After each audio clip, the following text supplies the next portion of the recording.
जर राजकीय इच्छाशक्ती असेल तर सर्व काही संभव आहे. आपल्याला आदरणीय नरेंद्र मोदीजींमुळे हा तहव्वूर राणा याला भारतात आणणं आपल्याला शक्य झालं. आतापर्यंत काँग्रेसचं सरकार एवढी वर्ष होतं, का नाही आणलं त्यांनी? कोणी अडवलं होतं त्यांना? कारण राजकीय इच्छाशक्तीच नव्हती.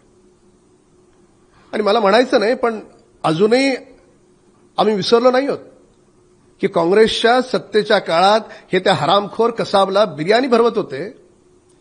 ते काय आणणार राणाला? आपली मोदीजींच्या नेतृत्वात असणारी सगळ्यात अप्रतिम विदेश नीती, मोदीजींचा कॅरिस्मॅटिक प्रभाव, त्यांचा करिश्मा, त्याच्यामुळे जगातले सर्व टॉपमोस्ट नेते त्यांचं ऐकतात. आणि तिसऱ्या बाजूला पॉलिटिकल विन, या 3 मेजर गोष्टींमुळे आपण राणाला भारतात परत आणू शकलो.